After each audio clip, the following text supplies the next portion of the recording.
Welcome back. It is that time of the week where you get to see and hear us on episode 195 of the Kirby on Sports podcast. Last week, I did a great disservice by providing you, the people, a bad intro to the podcast. It's not going to happen this week. Let's talk some football right after this.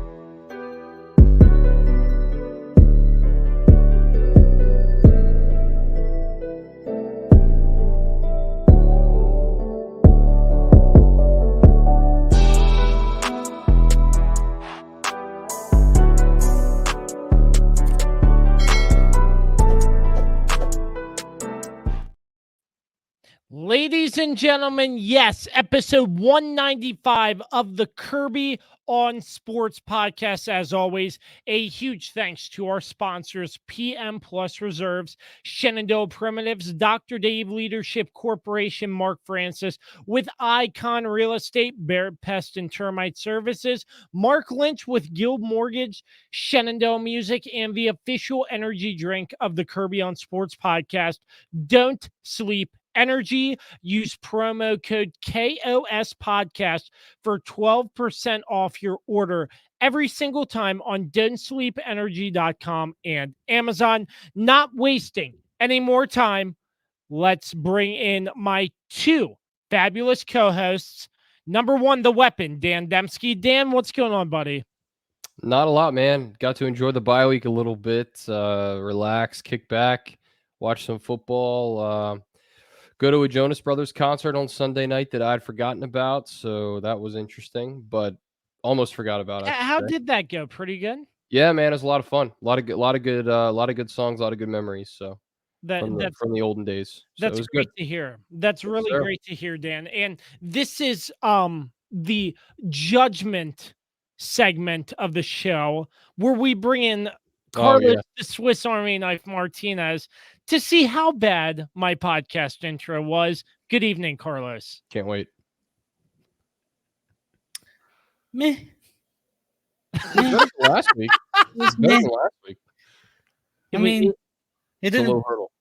I mean, it didn't blow me away, but I guess it was effective. I don't know. That was meh.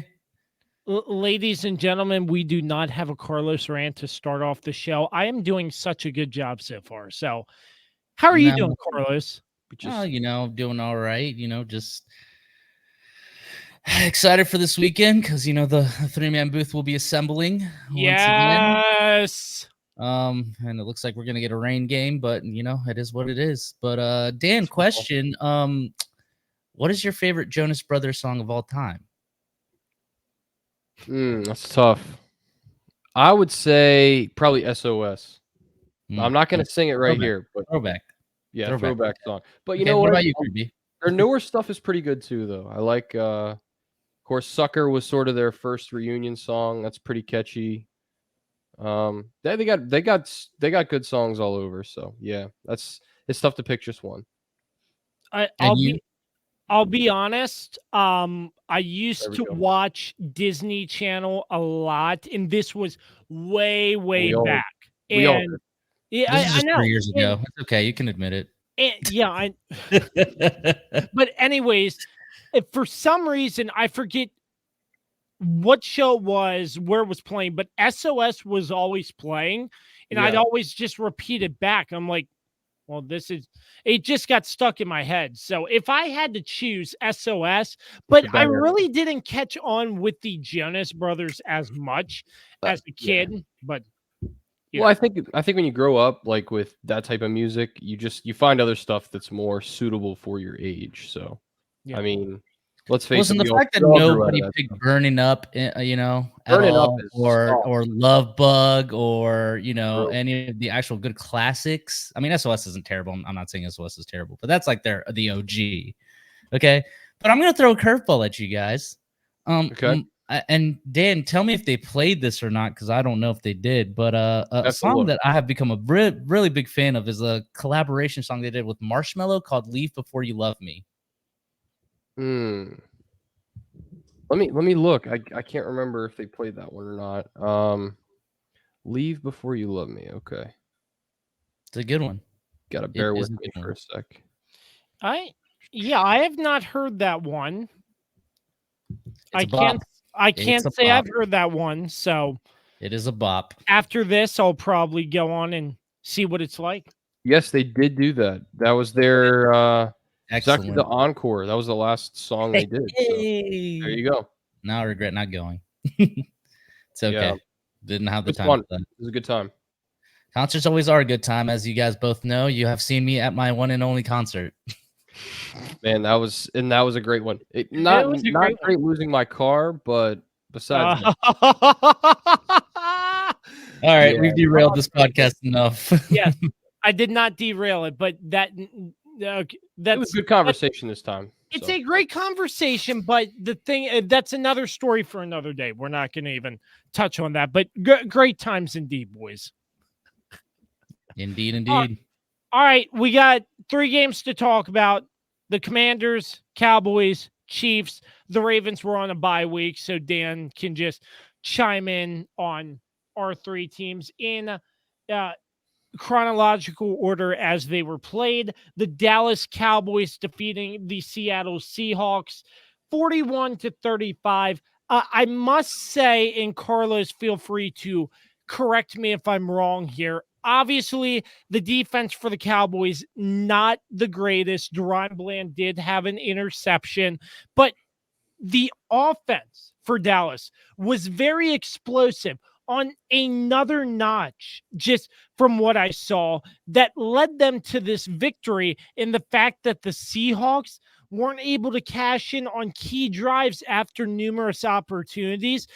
That just goes to show you the quality of football between Dallas and Seattle, and Dallas obviously coming up on the upper hand despite giving up 35 points to Seattle.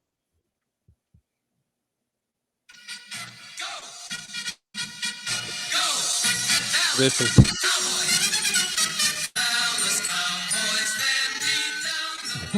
Yes, sir. Yes, ladies and gentlemen.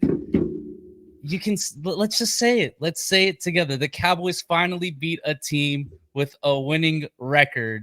That they did. It was a game. I'm going to be honest, Kirby. I was not paying attention to anything you said because I was looking for that song. So I apologize. I gave a lot of compliments to the Dallas offense. Yeah. I mean, I was tuning in and out a little bit. So I'm not going to lie. I don't know what the question was that you just asked me. I know you said something about the defense, about it playing rough, which it did. But when we needed the most, general statement of what I saw. When we needed the most, they made the stops. They made those 2 important stops at the end of the game. Deron Bland did not have a good game. He got torched a lot in this game, yet somehow came up with an interception. So I guess that kind of softens that performance. Listen, the Cowboys played, 3 games in 12 days. I mean, most teams don't play that many games in that condensed time, condensed of a time period. And it would make sense. I mean, look, that's the excuse Philly's using for their performance against San Francisco. That's the excuse I'm going to use for Dallas's performance against Seattle. The only difference being is we actually won, and cry Eagles cry, baby. Let's go. Look, I mean, we can't talk that much smack. We got smacked around by San Francisco also, so we know what it's like. No, but yeah, look, it was a exciting Thursday night game. We rarely get those. Geno Smith was absolutely, was just lighting it up, man. I mean, this was a Seattle team that, they're desperate right now, and they understand that they are really they're also facing a gauntlet too with, going San Francisco, us, San Francisco, Philly. Yeah. And they understand with, the loss to the Rams and dropping other games around that their playoff, lives are really in jeopardy right now. So this was a team that was backed in the corner. That's very, very talented, very good. They have three, I want to say one of the best trios of receivers, with, Metcalf, Smith and Jigba and Tyler Lockett. I mean, in the whole league, I want to say I can't really think of many other teams that have a better trio than that. And yeah, man, they really made Dallas work for it. But the difference being is Dak Prescott rose to the challenge, and Dak Prescott was the best great. Cowboy out there. And really, really, I think solidified his case to be in the MVP conversation. I agree. And yeah, he was incredible. Him and CD were on fire, but it wasn't just that. We got some of the running game going. We got a lot of other guys, involved, with obviously Ferguson in that, incredible touchdown. And then you have who else? Obviously, Cooks and we got Tony Pollard going finally. We had a little bit of a run game going. And despite the fact that, the defense put up a bad performance, like I said, they made the stops when it mattered most. And, now we get this mini bye. We went into our mini bye week with a win, and now a chance to tie it up with Philly in the division and, start our own gauntlet, on the right foot. Well, go go ahead. No, I think Carlos said it well.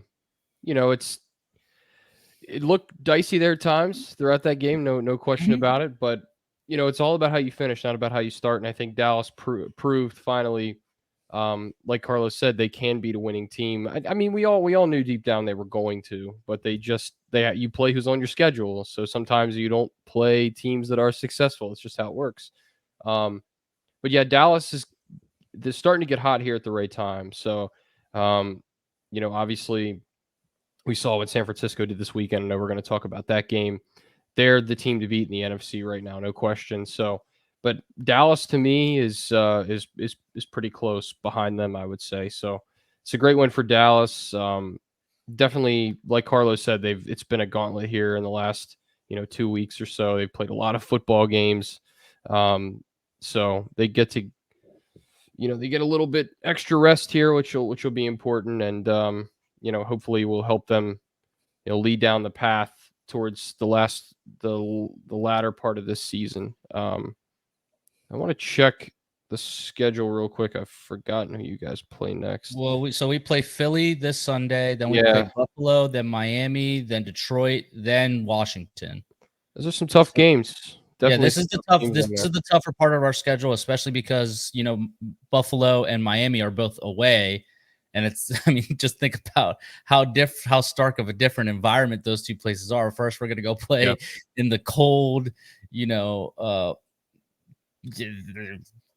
blistering coldness of Buffalo, and then the next week we'll be in the tropics of Miami. Yeah, exactly. It'll be very strange, but look, if Dallas is really going to make a run at it, they got to be able to win, in these type of environments, because Agreed. We're going to be on the road in the playoffs is what it's most likely going to be.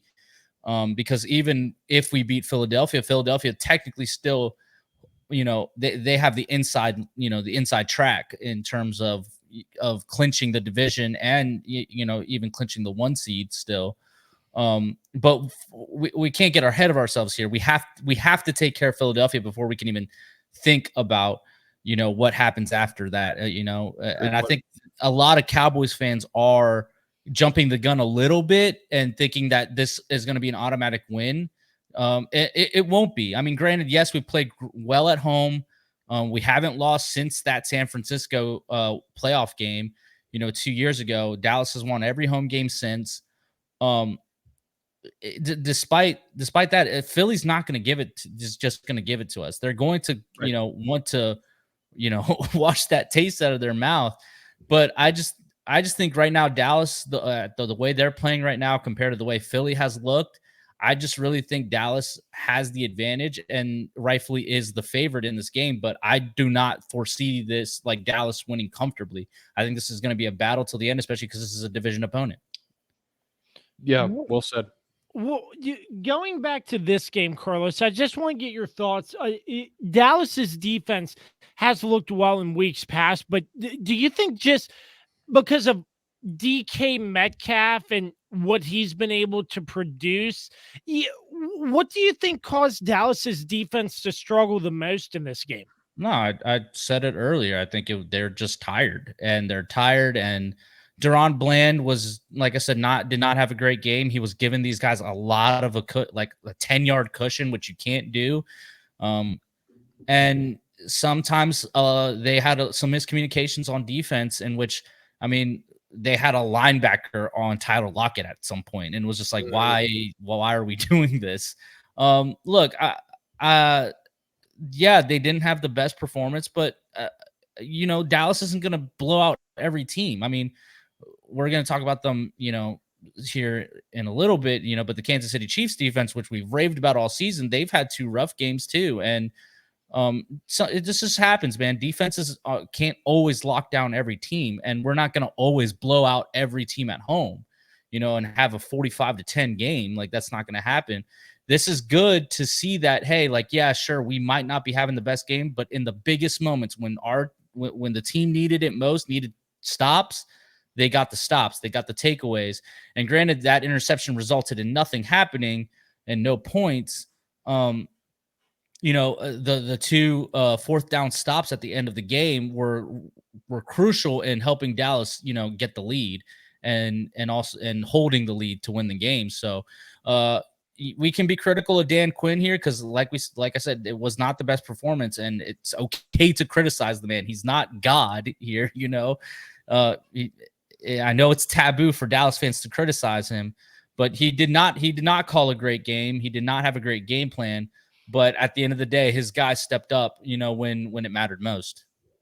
And that's what's most important. I think this season has taught us that, like, the teams that there really haven't been a lot of dominating wins in any circumstance this season. So when we do see that, it seems kind of like the outlier and the surprise this year, as in years past, where we would see at least it felt like 2 blowouts a week usually. And I think it's just because I think defense has been better this year across the whole league. And of course, Dallas has had a great defense for a while, so that's never been an issue in the last few years. But yeah, it's a marathon, not a sprint. You can't take it. You can't judge your whole season based on one game if you blow the other team out. And a win is a win in this league, and it's tough to come by. So Dallas, I mean, fans should be thrilled about this win as they are, and still in pretty good position here. So nothing to have your head down about, I think, at this point. But like you said, Carlos, you can still criticize, and that's the other thing. There's a little bit of both that can happen. Like, you can be proud of how they played, proud that they won, but there's always things to improve and always things to point out. Which one thing that goes on is damn penalties. I mean, there were so many penalties in this game; it was ridiculous. I mean, it's something that's been an issue in the Mike McCarthy era, is penalties. And luckily, Seattle was having issues with penalties too, so a lot of it was negated. But we can't have perform like that many penalties against like against Philly. Like, they're gonna make us pay if we keep giving them opportunities like that. So that's something I hope that they really clean up coming into this Philly game.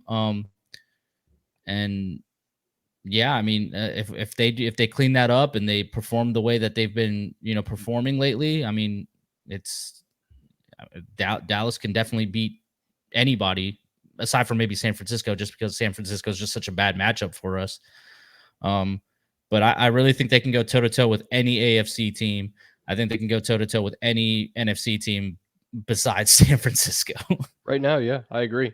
And, I think just quickly to on your point about the penalties, I think Thursday night games you usually see more sloppiness, more penalties, more silly mistakes. So I think with the extra rest and all that stuff, they'll get back on track and they'll be fine. But if it becomes a recurring problem as we get closer to the playoffs, then we'll have something to talk about for sure. But I think they'll be able be able to work those kinks out. So the Dallas Cowboys over the Seattle Seahawks, 41-35. It's now time to take our first break, and when we return, we talk about a slaughter fest in FedEx Field as the Dolphins defeated the Commanders. I'm not sure what I'm going to say about this, but I'll probably think of something after this break. For sports fans living in condominium and homeowners associations, as well as business professionals, when you need a reserve study, PM Plus Reserves has been in business since 1990. Their studies are accurate and easy to understand. Check them out when your association needs a study. www.pmplusreserves.com. You can also contact them at 703-803-8436. Once again, www.pmplusreserves.com. Is it finally time to upgrade your home's interior? How about with an authentic farm table made locally from recycled barnwood? Shenandoah Primitives, based right here in Winchester, Virginia, makes farm tables, benches, tables, coffee tables, and a long list of other items for your home decorating needs. At Shenandoah Primitives, function and style are combined for great furniture that will last generations. If you're interested in combining the industrial look of metal with wood, or considering something incredibly unique with a live edge, Shenandoah Primitives turns those ideas into reality. Thinking about a mirror, wine rack, or other accent piece for your home, Shenandoah Primitives can assist with that as well. As a local small business, Shenandoah Primitives is happy to work with each client for a custom design or schedule an appointment to come out and view current inventory. Local, high-quality, handmade items can be found at Shenandoah Primitives. Find us on Facebook and Instagram or visit us at www.shenandoahprimitives.com. Once again, that's www.shenandoahprimitives.com. And we welcome you back to the Kirby on Sports podcast. Our next game we'll go into discussion about is the Miami Dolphins 45-15 victory over the Washington Commanders. All right, 45-15. We'll be back after. No, but I'm okay with it. I mean, what is there to say? I mean, we can just talk about how Tyreek Hill is about to be the first 2,000-yard receiver. Well, Tyreek Hill. So here, I will say this. Obviously, Del Ria's gone. Ron Rivera took over the defensive play calling. What a terrible game to start out with against Tyreek Hill. Just go. I mean, the first touchdown, it was a linebacker covering him. And I'm like, well, I mean, I understand you have to get comfortable calling defensive plays. I mean, even if it even matters at this point, because Ron hasn't done it for 5 years. But I mean, what's this season really amounting to for the Washington Commanders? But I mean, I chalked this up as a loss. I knew they were going to lose, but I'm surprised the Commanders even got 15 points on the board, to be honest. Why? It's not like Miami's defense is something to marvel at. Yeah, I mean, that's true. But it's not. I don't know. I don't know. They looked like it in this game. Yep. Yeah, yep. but it's the Commanders, I mean, and to add salt to the wound, the fire alarms went off during the first game. Who cares? Oh, the fire alarms are going off. Oh, they did it at the red zone set last week. Oh yeah, that's right. Like God, 5 years. I understand FedEx is a pile of trash, but like, do we really have to report on every little thing that goes wrong there? The fire alarms were going off. Okay, who cares? Why is this news? Nice. I don't know, but other than that, I think it's just the broken record, as Dan stated too. The same stuff for this Commanders team. I mean, I'm not really sure what else there is to add negatively. Not You to know, mention, for you, Kirby, I just want them to have one good year where like all of our teams are playing well, and like you actually have something exciting to talk about. Because my God, it is a broken record. It's just the same thing every week. it's the same stuff. I mean, I'm looking from last week to this week, and it's the same stuff. Defense letting up big plays. Dan saying the defense looks like Swiss cheese, which I agree with. I mean, it's like They've been bad all season, but they were particularly bad in this game. I mean, I just don't get, looking back, the times the Commanders play the Eagles tough, but then this game, you're just, I mean, I don't know. Divisional games are different. You can throw out all the usual stuff that you would see outside of a divisional game. Most of the time, they're going to be competitive. I really don't have anything to say here because I've Yeah. said enough. I just can't wait for Ron Rivera to go. I think his time has come, and that's probably going to be after the season. That's what they say. But with that, I hope looking to the offseason, ownership really takes a hard look and evaluates what needs to be done to get this football team Let's be back. honest, they're to about to where be it the once dummies to make was. the trade for Bill Belichick. If that happens, I'm not in favor of that. A lot of fans would love it. You know it. You know, a lot Not of saying fans would you, but yeah, your fan, dude.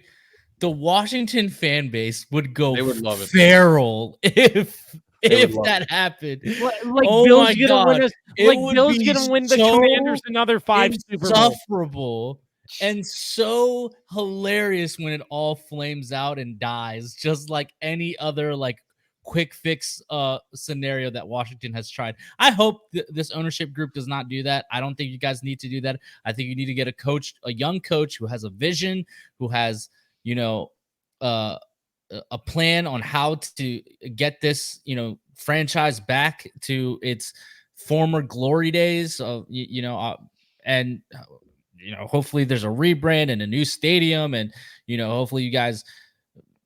I don't know if Sam Howell's the guy or not. To me, I don't think he is, but there's other people who are like, oh yes, he is. He's our franchise quarterback. I don't know. I don't know. But you know, hopefully you guys get a vision for this team figured out, because you have some pieces there that could definitely help this team. It's just the culture and the process and the I guess the bigger picture is not there right now. And I think Washington really needs to figure out what the bigger picture is, what the plan is, and then they have to be able to stick to that and understand that it's not going to happen overnight. Trust the process. That's what Josh Harris. This is the owner that did that in Philadelphia, and look what they, you know, with the 76ers, and look what they are now. They're one of the top teams. Obviously, they haven't won a finals yet, but they're competing for, you know, they're a very competitive team, and they're in it every year now. So you just gotta be patient. It might be a couple seasons of struggling, but we'll see. I wouldn't be surprised. I wouldn't be surprised if they completely or almost completely clean house in the offseason, so the new ownership can get people in there that they think are better qualified for the job, because, you know, they inherited most of those coaches. Obviously bringing in Eric Bieniemy, but besides him, I mean, who are they? Pretty much was brought in before the sale. Oh, that's true. Yeah. And I don't close to that time, so I was a little fuzzy there. To me, if they were really going to consider Bieniemy, they would have already fired Ron Rivera and just made Bieniemy the interim head coach and been like, "Hey, okay, show us what you got." Which shows they don't. Yeah. And so they might be thinking of moving on. And also, apparently, he's getting interest from Chicago. So I could see that work. I could see that. But this offseason is going to be very, very big for Washington in terms of what happens next. But spend some money on that schedule the rest of the way, I could only see them winning maybe 1, 2 possibly, but that's a stretch. Just seeing what this Commanders team has been doing so far the past couple of weeks. But other than that, the Dolphins look good. They continue to look good, yeah. And Tyreek Hill is just unstoppable. He's a cheat code. He's a cheat code. Yeah. But Allegedly, unless he plays the Kansas City offense or defense, and we'll see what he does against Dallas's defense. but other than that, that's pretty go for much all I got. Miami looked good. Washington, another crushing loss, and just Jonathan Allen. He went on the Sports Junkies for what this is worth, and he mentioned he's 1,000% thought about Yeah, I saw this. switching teams because he doesn't Who want to wouldn't be say part of that? another build. Well, Obviously, I love he wants John to Allen, win. He wants to win. Can you but blame he him? wants to Can you win. blame the guy? Yeah, like I mean, any Been there forever. yeah. Yep, When you devoted a lot of time to a franchise and they just don't really get like it was the same thing with Matthew Stafford. Like Matthew Yep. Stafford had given everything to Detroit, but Detroit just wasn't really in the position to, in terms of just being able to attract, players to help him, get that Super Bowl. So he had to go somewhere else that was going to be able to give him that type of chance. And that's why he went to LA. So like, you can't blame players for wanting to do that. I mean, we did that with DeMarcus Ware. Mhm. We let him go because we weren't going to be able to really give him that shot of getting a Super Bowl at the time that he was coming to the twilight of his career. We were starting to go a little younger and we were going to start to build things up, and we let him go. And he went to Denver and won a Super Bowl. So it just sometimes you just owe it to the player that has given all to your franchise that you can't force them to spend the latter part of their prime years, helping build something that that was supposed to already be built by now. Yeah, and he's been there since 2017. So, he's been there through, all of the off-field drama, especially the bad rebrand. Actually, would say, I don't know, football team was kind of catching on, not going to lie. Better than Commanders, I think, anyway. But all the off-field stuff, and then the team's performance has not been good since he's been there, and they really haven't done anything. They haven't made any big splash moves in free agency or anything, which I think they have to do this offseason. They have to shore up that defense in some way. Look at all the money they have, though. Well, that's a good thing, though. They have a lot of cap. You can have a lot of cap space, but are you going to really attract the free agents over to Washington? I don't think so. Who wants to play at FedEx? What is so glamorous about playing here when you got, two other teams in division with Philly and Dallas who have world-class facilities, and with Philly especially, where they got a guy who like literally will not let you leave the facility without signing a contract. Like there's other options too. Like Washington is not a prime destination for players to go to. And what is here that is attracting them, No, I understand that, but I'm talking in terms of because I saw a report, I forget where it was, but the people are speculating, I believe it's speculation, that Washington might be a very lucrative job, a very high potential job that people might want to go to with the new ownership in the amount of in terms of maybe coaching, but I'm talking about for players. But what players wants to come to Washington to play? What is here? The players, I'm not sure. I think they have to establish more of the right setting in terms of who ownership wants to before the Commanders can start to try to attract high free agents. I literally said all this earlier. You do realize that, right? They also have to draft better too. Like that's killed them over and over again, and they have not been able to develop. Dallas invested in. We draft very well. It's all about your scouting. If you pay your scouting well, you have good scouts that they can find the right players for you. The diamond in the rough, if you will, a lot of times. Mm-hmm. And like Dallas has been able to do, like we've seen Pittsburgh be able to do time and time again. They've been a winning team. Except who else? Kansas City, of course. They've drafted well. But yeah, defensively, at least lately we have been. Yeah, in the last few years. We've been missing. But there are a lot of organizations that Washington can learn from. The Patriots for years and years, maybe not drafted as well. I'd say they drafted. But the Patriots, now we're going into Bill Belichick territory. So I'm talking about the Patriots of old, not now. They are. Well, I mean, again, Tom Brady made a lot of that work. So that's true. and Tom Brady elevated anybody just because he held these guys to a standard. The difference being is Washington doesn't have that type of quarterback who's holding everybody to a standard. I agree with that. Yeah, certainly not. Certainly not. I mean, and he's a young quarterback. You can't put it all on his shoulders either. But he has what, like, Sam Howell has weapons. This team, this offense should be better. There's no reason why there shouldn't be better. The offensive line is horrendous, so that's part of it too. Yeah, it doesn't help. But sometimes Hal just makes dumb decisions. He's got to. Yeah, that he does. He's got to get. He does. So, I think we put a good bow on this. I don't know. I think so too. I'm ready to talk about this Sunday night matchup as soon as we get a break. But the Packers and the Chiefs, we have a lot to dive into coming up next. Hey, Kirby on Sports Podcast listeners, Mark Francis with Icon Real Estate here. You know, it may seem scary or daunting at first to think about buying or selling a home. Well, look no further. Give me a call, 540-247-1527. There's nothing more than I love to do than help my friends make those transactions fun, interesting, and at the end of the day, productive. Look me up online, iconsales.com, and even better, find me on my podcast, Iconic Talk, with my co-host Megan Eanes on any podcast platform. We will share all the local news about real estate markets and our local community. It's educational. Look us up. We love to help you.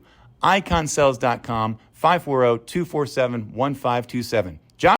Bed bugs. The only thing creepier than thinking about them is actually having them.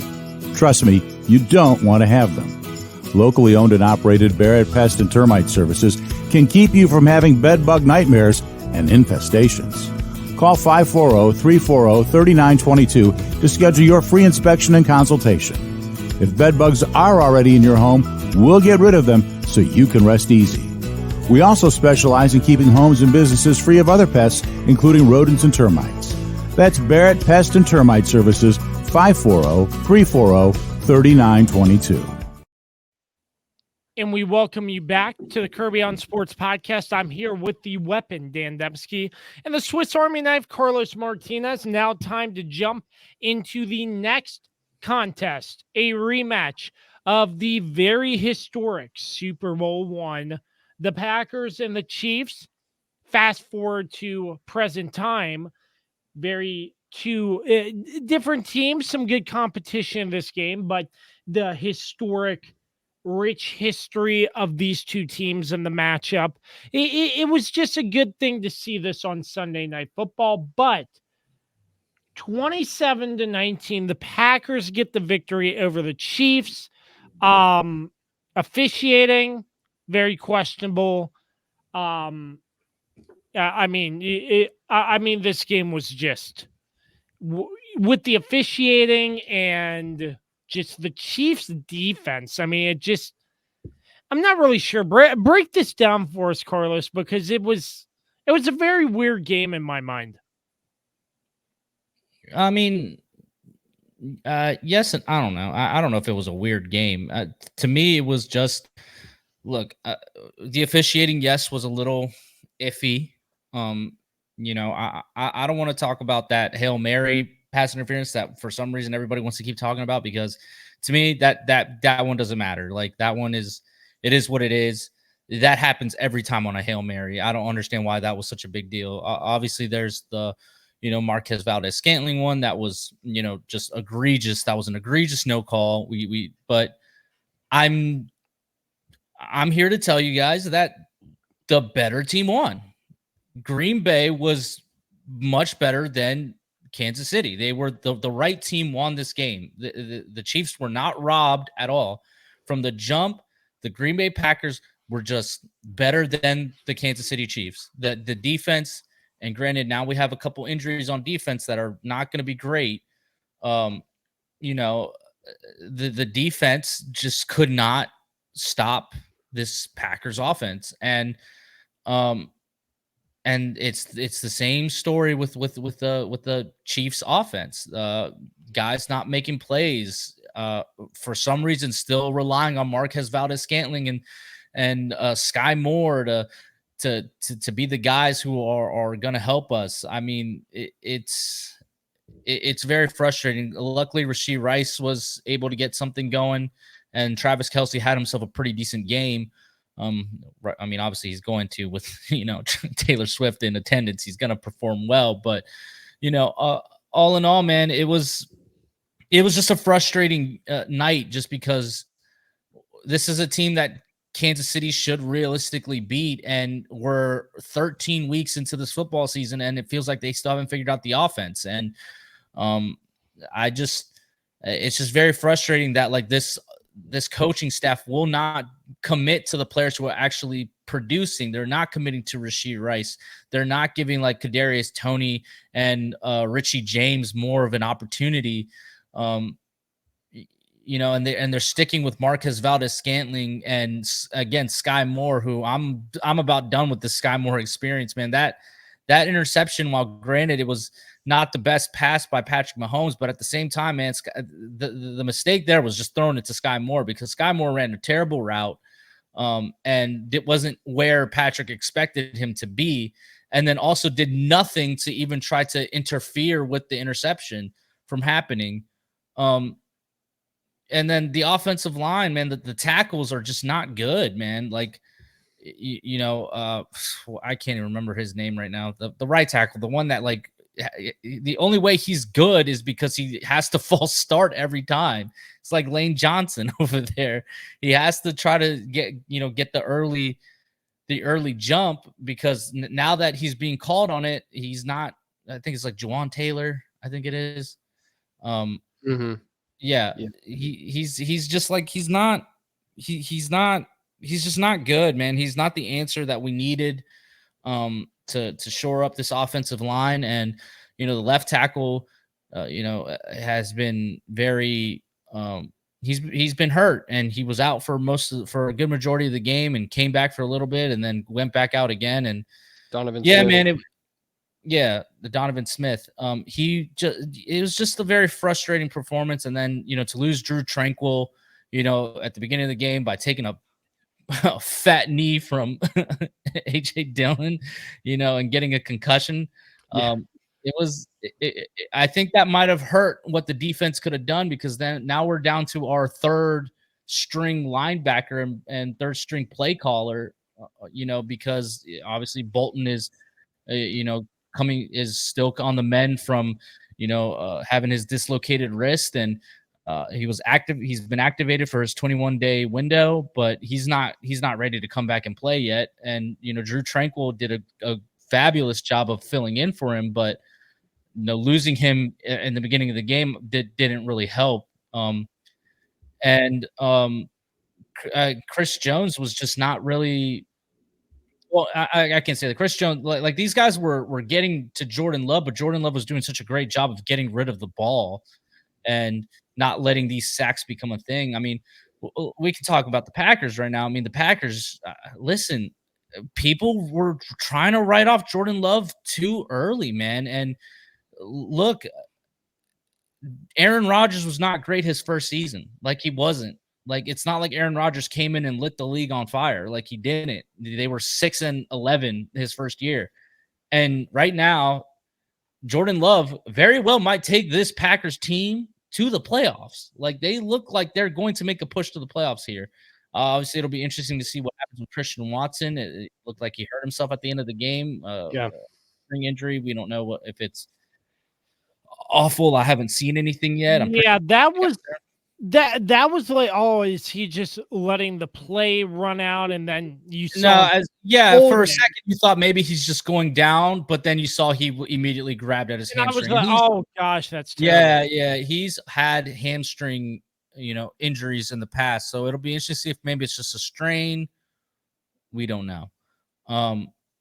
But yeah, the Packers were just wanted it more, man. They were just better than us.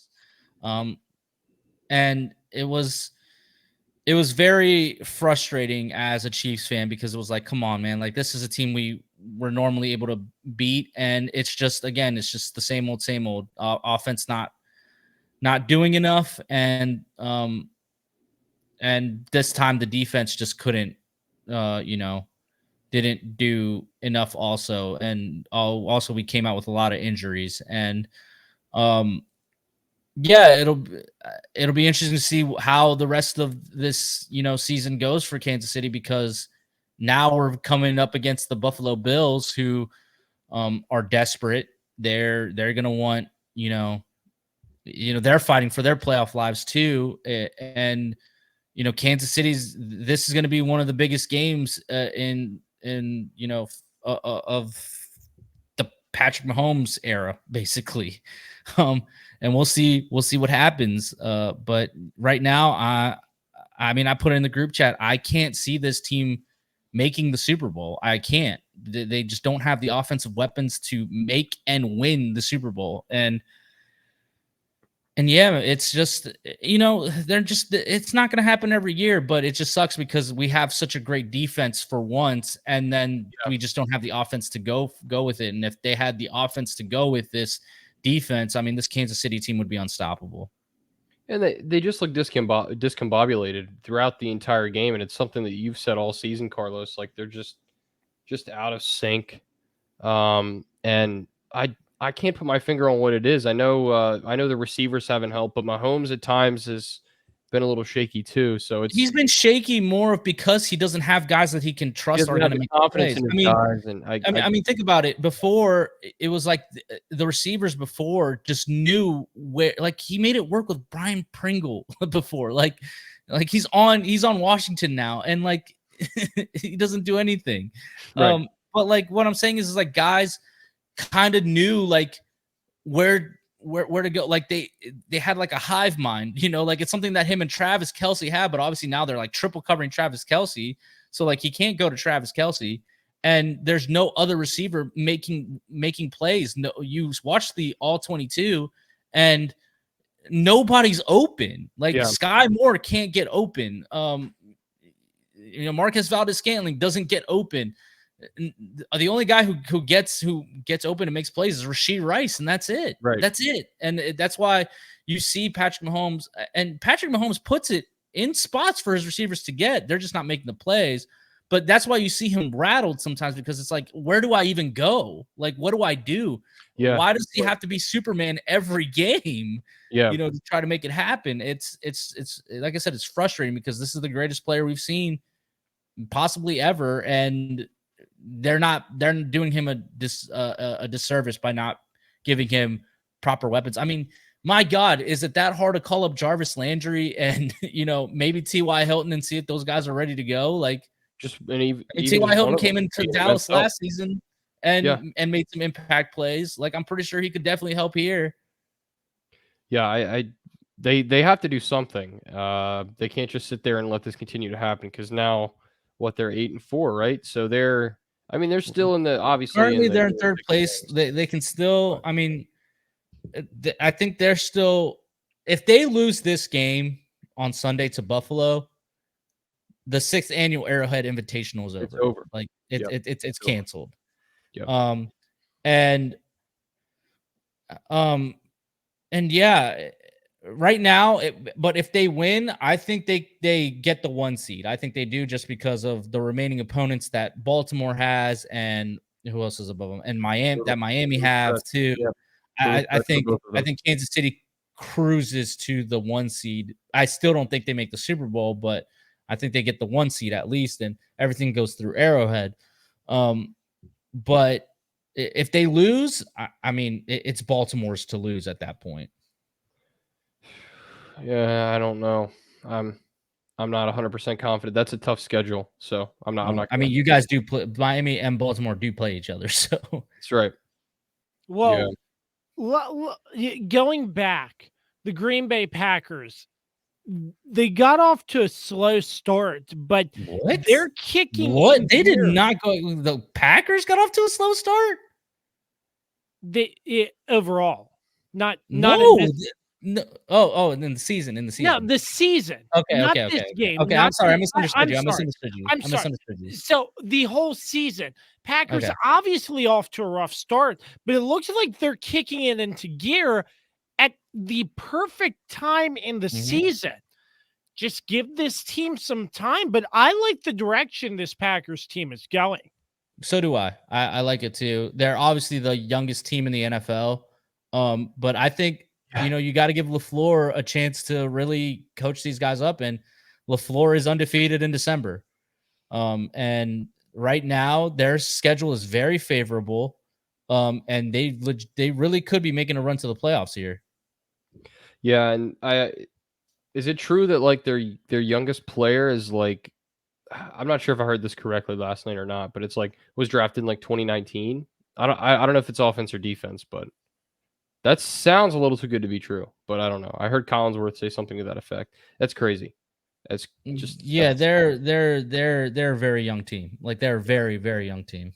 And that's beneficial in the long run when it comes to growth and maturing these players. Like you have Jordan Love. You're not paying them the huge bucks yet. Absolutely. So you have room to work with there. So that's a favorable equation in my mind. That time will come, believe me.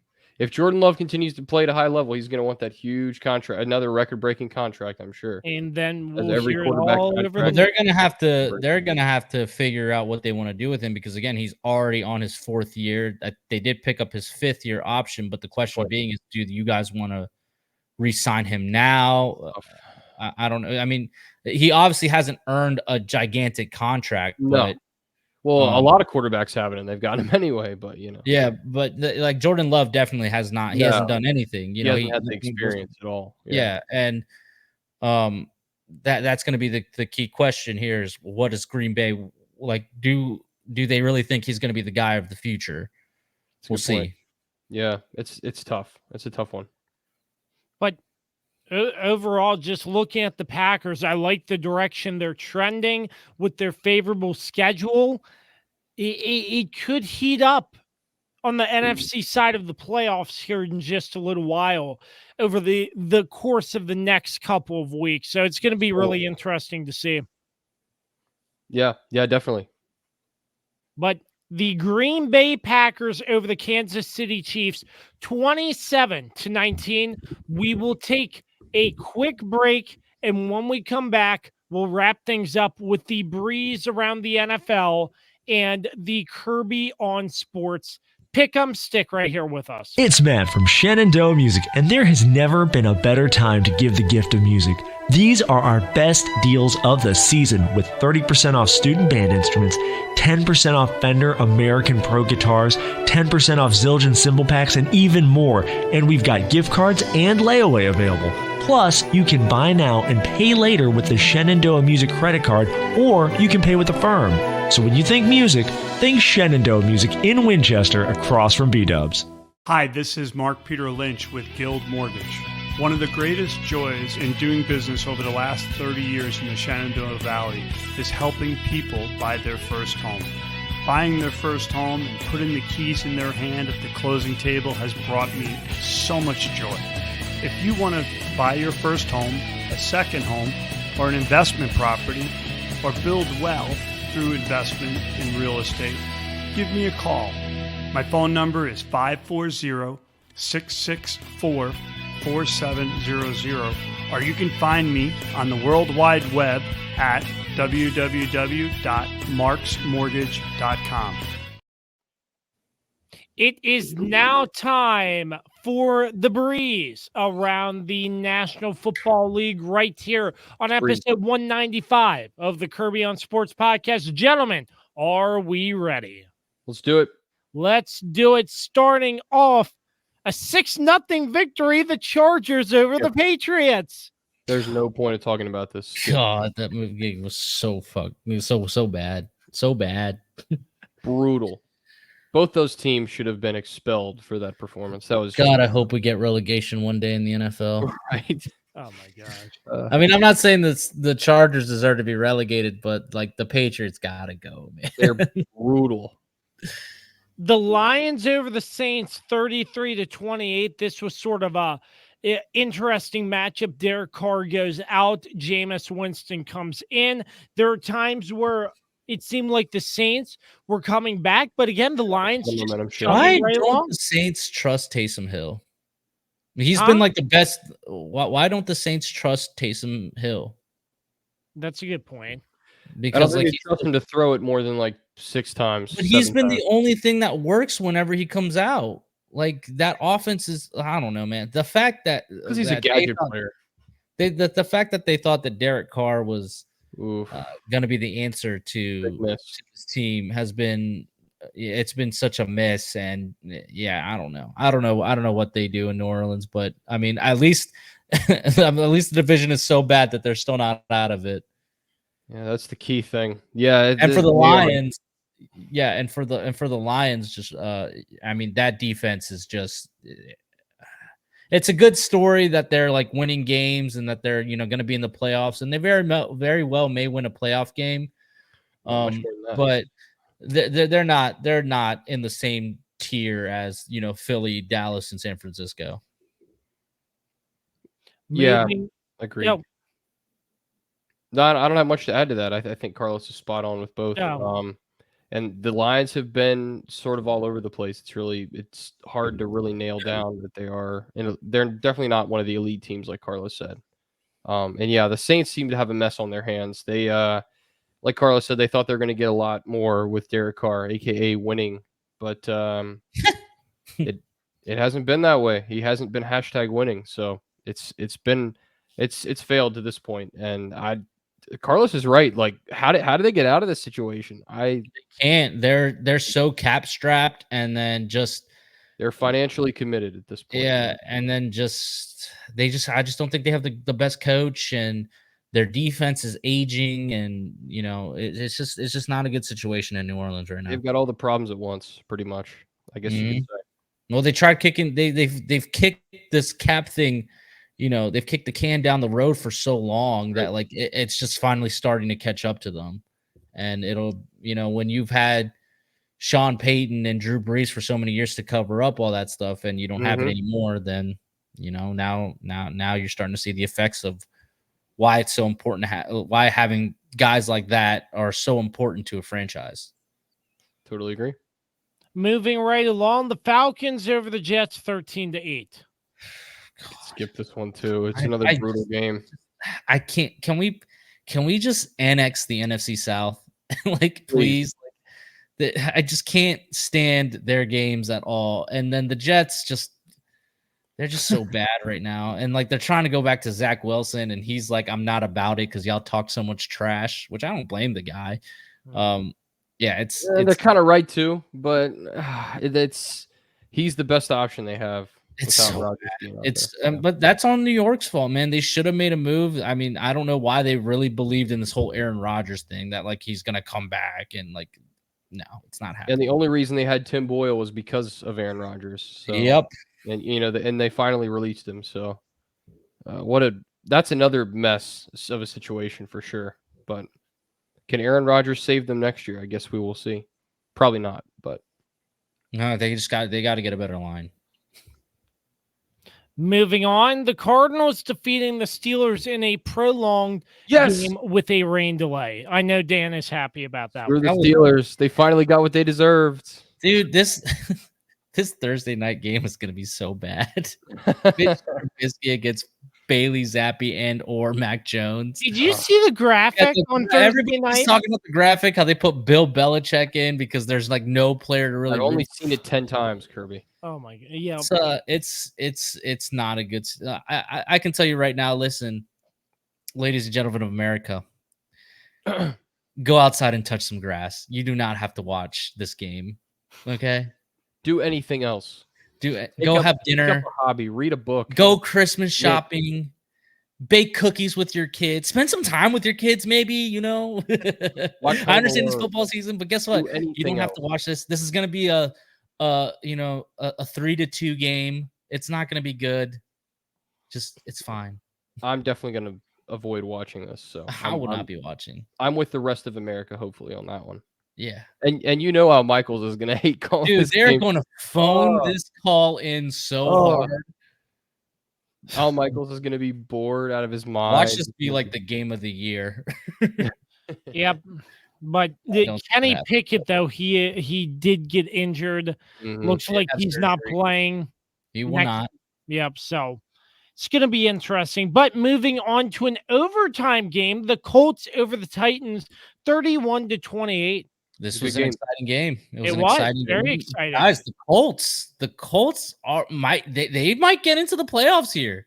They're in it right now, and they very well could actually like fully get in. Crazy. It's hard to believe. It's interesting for sure. I think Gardner they have a shot. Minshew, man. Who would have thought Minshew mania? I mean, he's a serviceable quarterback for the most part, but yeah, man. I mean, just good job by Indianapolis, and a great fight by Tennessee also.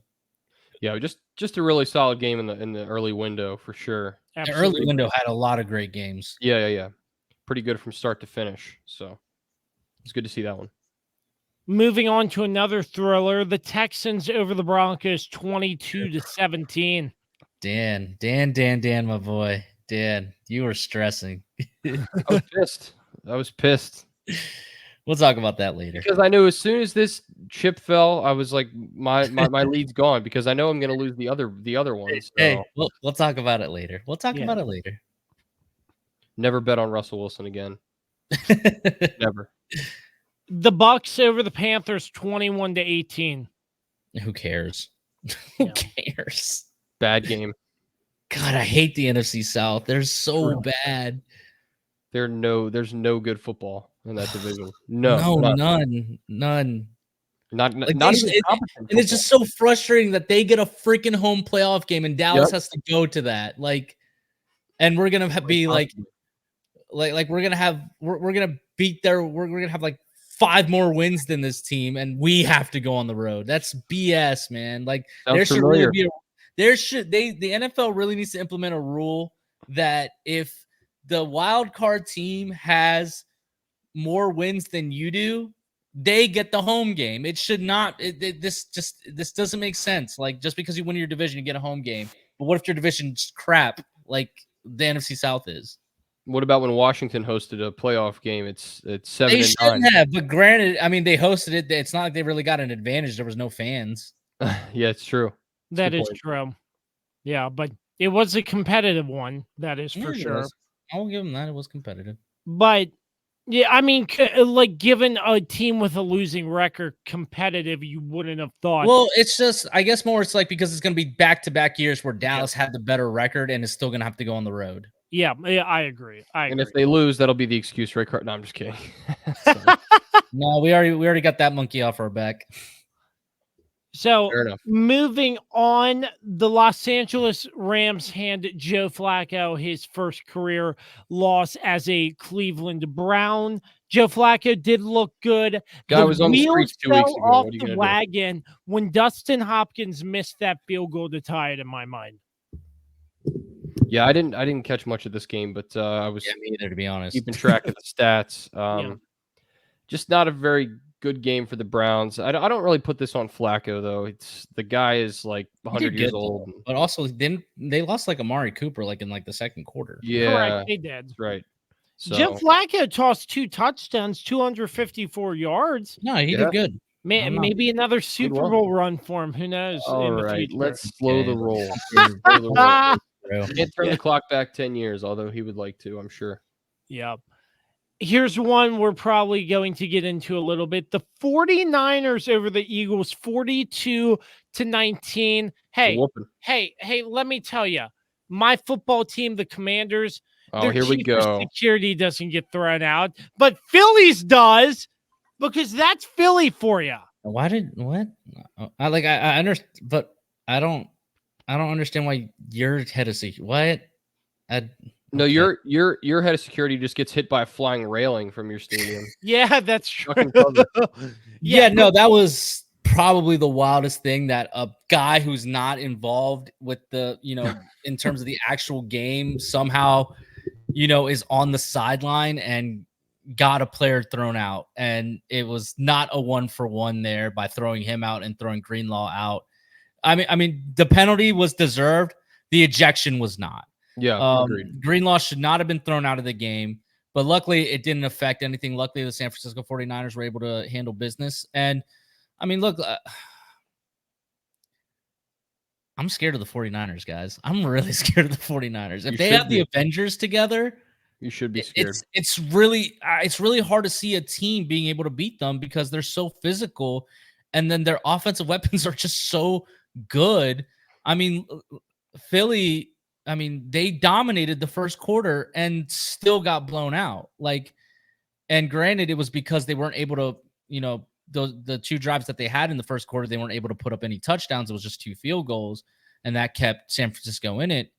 But I mean, I knew it from the jump. I was like, look, all San Francisco needs to do is just get some positive, like a positive play here, and it's off to the races. And that's exactly what happened. That third drive, as soon as they got that first down, it never stopped from there. And we know that the Philly defense has not been good lately. We know that, and I told you guys, Philly has been very slow in the first half, and it's worked out in their favor because lately the Chiefs and the Bills let them hang around. But the San Francisco 49ers are not going to do that. They are going for the kill, and they went for the kill, and they got the win. And obviously you saw something, people saying that it delegitimized their NFC Championship. I mean, I don't think it did, just because, like, look, it happened. They won the NFC Championship game. But it would have definitely been interesting to see how that game would have played out had Brock Purdy not gotten hurt. But people got to stop saying Brock Purdy's the league MVP. He's not the league MVP. That's not to say that he's not good. Like, Brock Purdy is very good. Look but at what he's he has. Not the MVP. Look at what he has. That's He's what I'm got saying. weapons Because he all wasn't over the even the field. most impressive player, 49er out there. It was Deebo Samuel. Deebo Samuel was lighting the Eagles up with all his with all his yards after the catch plays and stuff like that. It wasn't like it was Brock Purdy making these incredible, impossible throws. He was just hitting Deebo on a slant, and Deebo was doing all the doing the rest of the work. That's how you get to the Hall of Fame. Just saying, but- that's how quarterbacks get to the Hall of Fame. Though. Yeah, but like, what I admire about Brock Purdy is, like, he didn't get rattled, because, like, he was getting, like, he looked off on those first 2 drives, but he didn't get rattled. He settled down, and he just made one, it was just one positive play after another, and then it was a snowball effect, and it just kept going from there. And yeah, I just really, and he doesn't make mistakes, and that's at least when he has all the Avengers, he doesn't make mistakes. He makes the right plays, and that's all San Francisco needs, man, because they're so talented around him that you just need a guy who's going to be able to dish it and not, make any and not give it to the other team or make a egregious play. Just a guy who's going to get the ball to these guys and let them create magic. And that's what they did, man. And yeah, Philly just, I mean, that kind of makes me feel better about the Dallas blowout now, because it's just like, oh, look, they did it to Philly too. So maybe it's just San Francisco's just such a physical, and they're a juggernaut. I think they're a juggernaut right now. They're just bad. There's just bad matchups in this league, and they are a bad matchup for both us and Philly. Yep, they're a juggernaut right now. Crazy thing is, Purdy was 19 to 27 with 4 touchdowns. Just, I mean, and like you said, Deebo Samuel was just insane in this game. I think Philly's offense, to me, was, they could not run the football at all. I think they had 46 total rushing yards, which is just not good. And we've seen when Philly is at their best, they're able to run the football, able to run that RPO and those types of quick hitting plays. They weren't able to do that in this game. And you have to credit what San Francisco's defense was able to do pretty much from the jump. It's right? those linebackers, man. Their pass rush was good. Their linebackers are so solid. Fred Warner and Greenlaw are just, dude, Greenlaw is just such, like, he's such an animal, man. It's all over the field. Terrifying. Yep. So they are a juggernaut right now, and they're really the only team in the NFL I would call a juggernaut to this point. Now there's still time left in the season that could change, but yeah, they're the most complete given team. the history of some of these guys who used to say that they make it completely healthy into the playoffs, but That's if they true. do make it healthy into the playoffs and remain healthy, it's going to be really hard to beat Super this Bowl team. favorite, right? If they get home field too, right? Even if they don't have home field, I think they're still.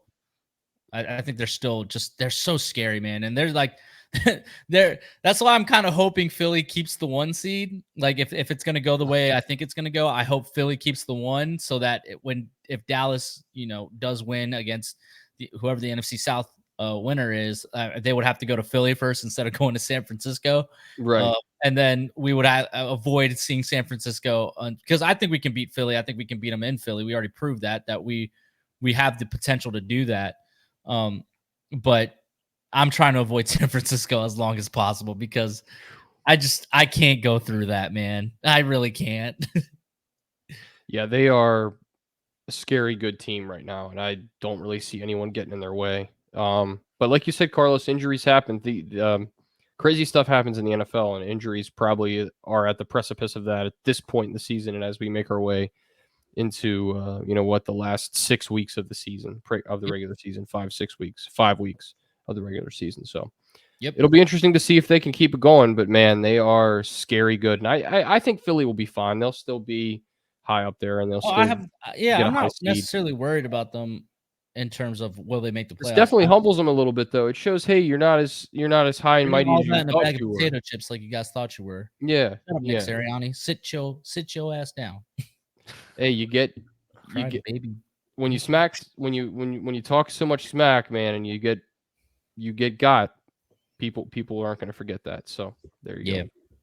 At least Dallas's head of security doesn't get thrown out. Okay, enough with the head of security. It didn't work the first time, Kirby. It's still not working. That's enough. Let's move We're on. the Ravens. Oh my God! Shut your mouth.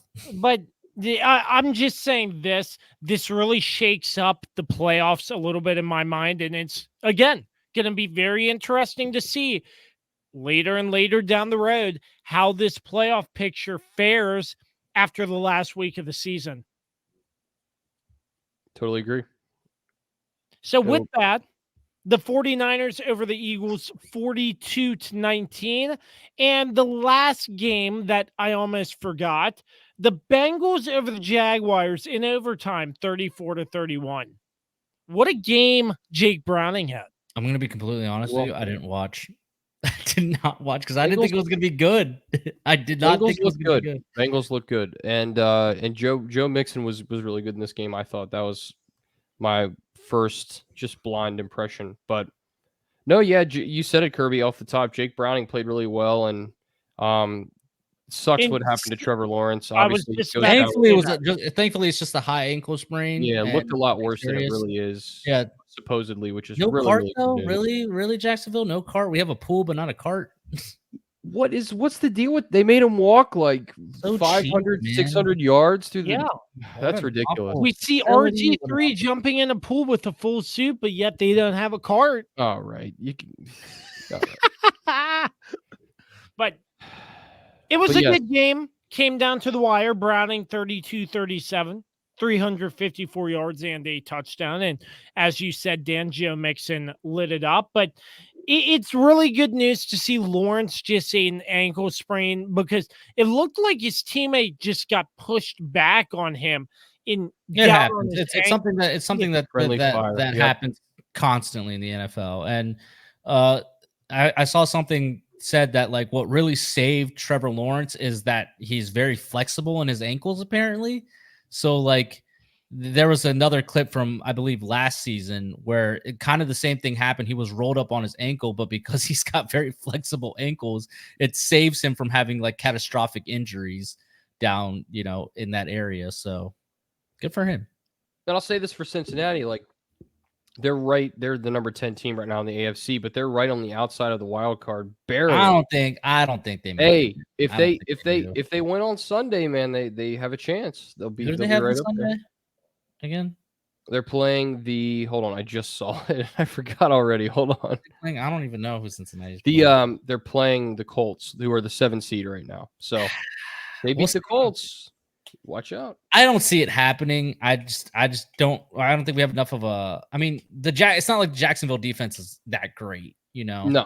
I'm not saying they are, but and when you have weapons like Jamar Chase, T. Higgins, and Jamar Chase though, he was shaky in this game. He had a couple of big drops, and I'm just like, what in the world? He doesn't have his guy anymore, Yeah, doesn't have Joe Burr to throw to him. Yeah. Joe Burr.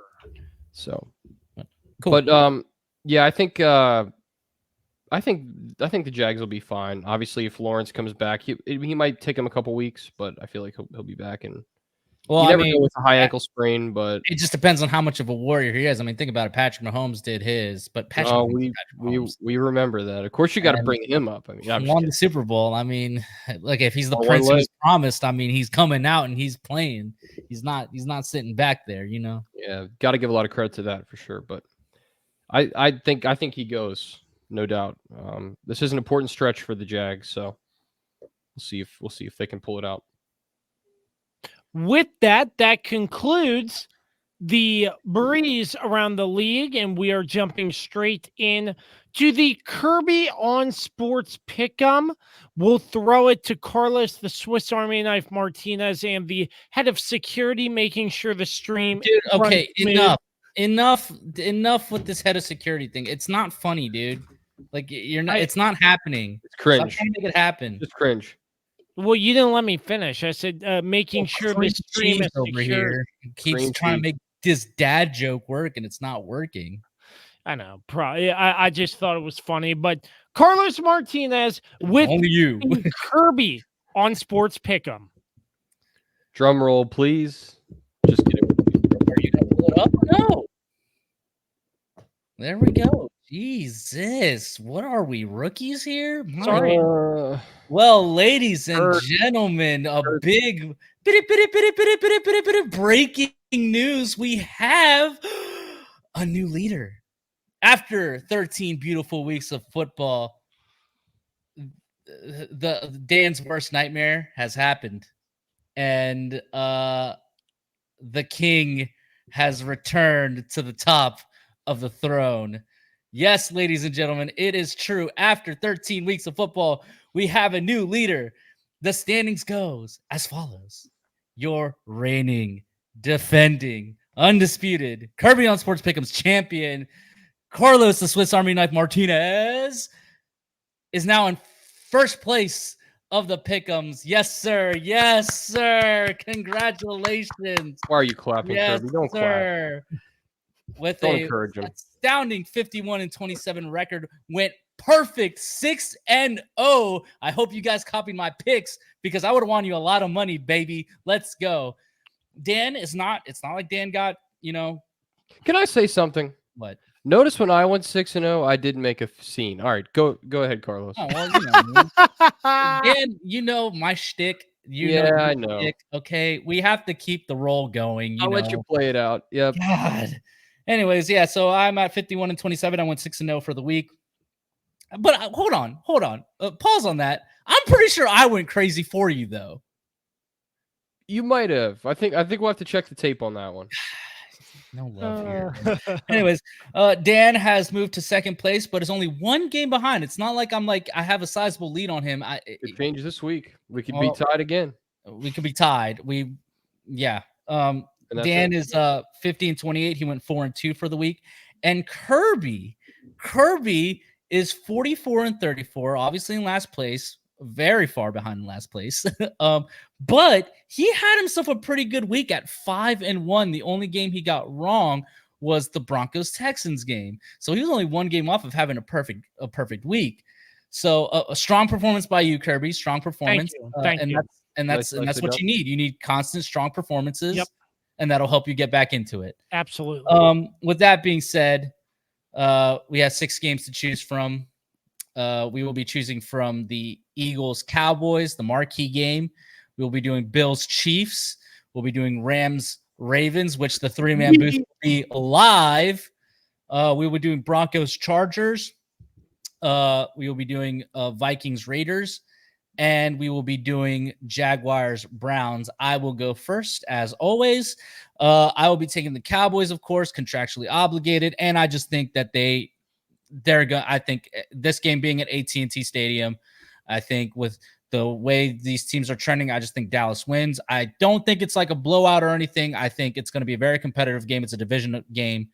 But give me the Cowboys. I will take the Kansas City Chiefs over the Buffalo Bills. Listen, I can definitely see the Bills winning this game for sure, just because they're so desperate. But it's an Arrowhead. give me Patrick Mahomes in Kansas City. I just can't. I'm also contractually obligated to take them. I will take the Ravens over the Rams. I understand that the Rams are surging right now there, but I think the Ravens coming off of the bye week, and also it's going to be a rain game, so it's not something LA is necessarily used to. I think that type of weather and environment bodes well for the Ravens in terms of their run game and the fact that they have Lamar and LA has Stafford, who doesn't move like Lamar. Give me the Chargers over the Broncos. I understand the Chargers just only put 6 points against the Patriots, but this is a division game, and I just think Herbert's better than Russell Wilson. So just give me the Chargers. I'll take the Vikings over the Raiders. Is Justin Jefferson going to play in this game? I think he's going to play in this game, isn't he? I think he might be activated. So, yeah, I mean, I just think the Vikings are going to beat the Raiders, but this is also a toss-up. Hello, goodbye. And then, give me Jacksonville over Cleveland. We had the opportunity to change our picks for this game. I gave the boys an opportunity to do it, and only Kirby took it because we all originally had Jacksonville. And I can see why he took it. I debated it, but I decided I was just going to stick with Jacksonville.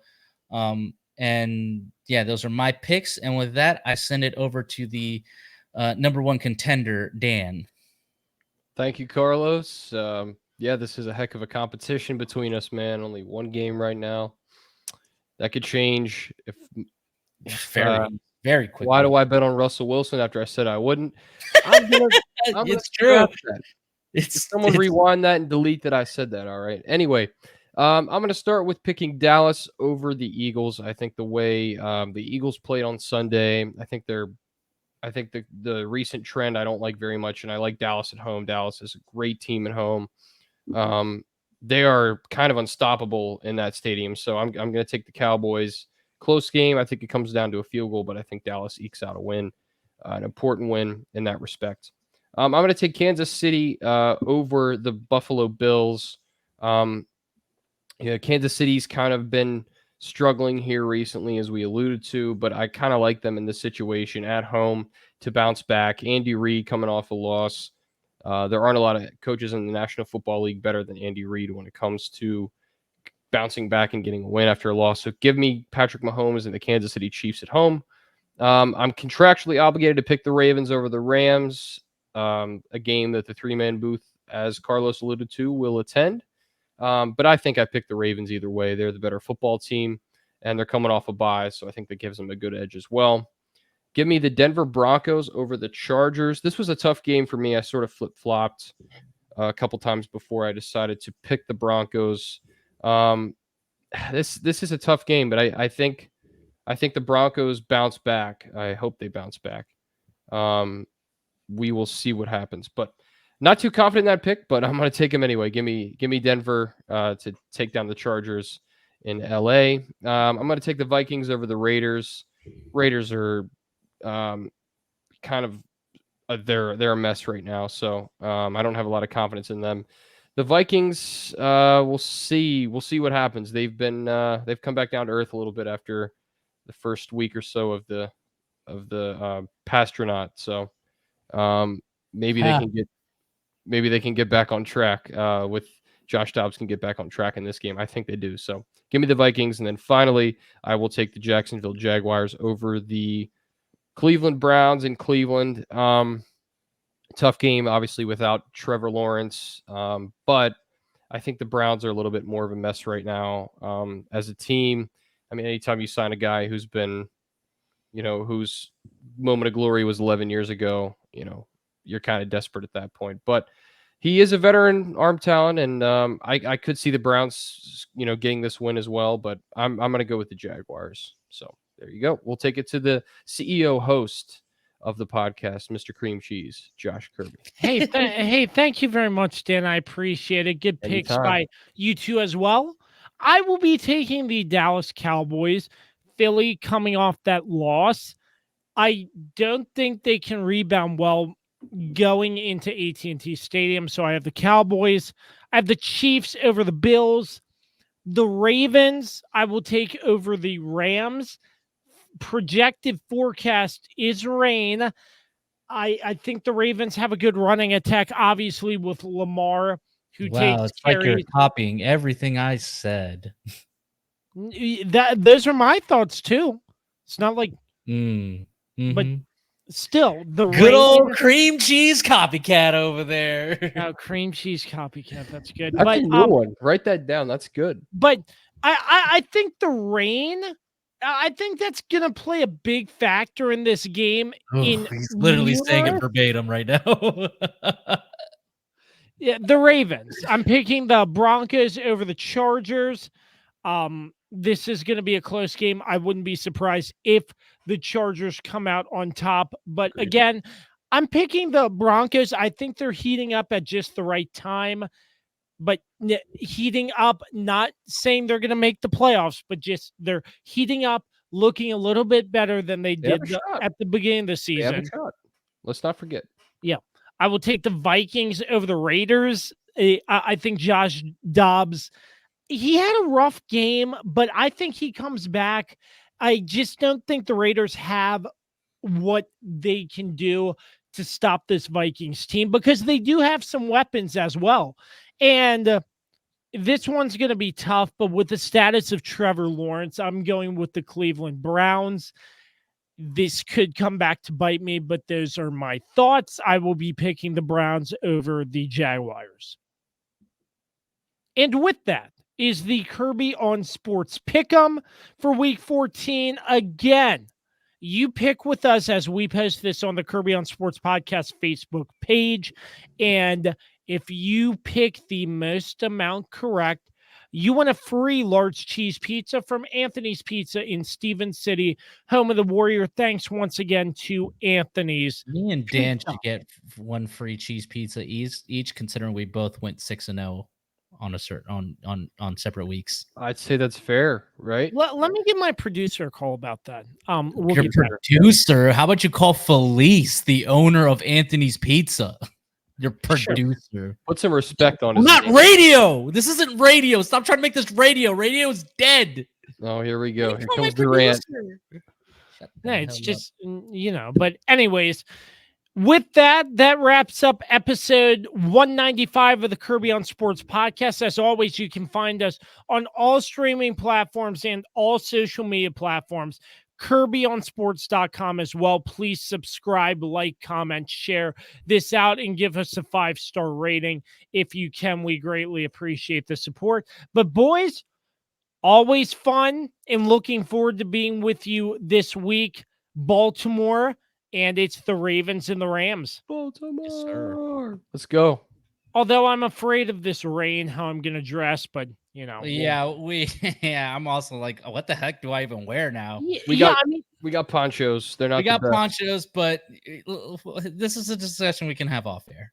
Yeah, but I've never been to a rain game, but I'm sure it's going to be just as fun, even though it's raining. I certainly hope. Yeah, we're just going to get really wet. So. I'm hoping for that dub. Eat me a Jameis Winston dub. Yeah, it's going to be a lot of fun. I'm not going to do it on camera. Don't worry. I was kind of expecting Kirby to do it, but I was like, oh, please, nobody do it. I was almost tempted to do it also. Get those digits off my screen. But anyways, boys, always a pleasure. It's always a lot of fun, and looking forward to doing this again really soon. For our sponsors, PM Plus Reserves, Shenandoah Primitives, Dr. Dave Leadership Corporation, Mark Francis with Icon Real Estate, Barrett Pest and Termite Services, Mark Lynch with Guild Mortgage, Shenandoah Music, and Don't Sleep Energy, the official energy drink of the Kirby on Sports podcast. Use promo code KOS Podcast for 12% off your order every single time. That about wraps it up for another edition of the Kirby on Sports podcast. Thanks so much for tuning in, and we'll catch you next time. Peace out.